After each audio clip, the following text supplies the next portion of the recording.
облысы, Жаңасемей ауданы, Жарқын жалпы орта білім беретін мектебінің 5-ші сынып оқушысы Асен Томирис. Мұқағали Мақатаев, сәби ана. Айналғанда аядай қала шықты, алдымыздан кішкентай ана шықты. Қырда отырған ауылға апаратын жалғыз аяқ соқпақтан адасыпты.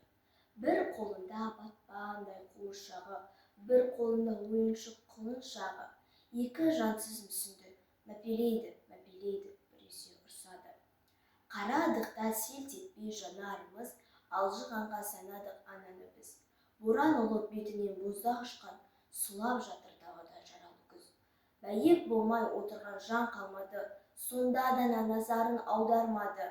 Сәби дейін өзімен өзі болып, қуыршақ пен құлыншақ алдамады. Сөзге тартпақ болып естімеді. Адам қалай оп-оңай ескіреді. Адамның ғұмырынан қысқа не бар, күн еңкейсе болған кешкіреді. Жастар-ай, жамандық жоқ көңіліңізде. Мұны отырған ана кім, көрдіңіз бе?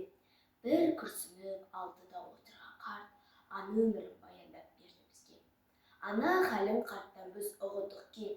23 жыл сарғайған құр үмітпен, 23 жыл сарғайған құр үмітпен, сәби ана сапардан ұлын күткен. Сұрапылдан сәби оралмапты, қуыршақ пен құлыншақ содан қапты. Қара жолды қаптай кеп тозан жапты, қаралы күз қайтадан борандатты.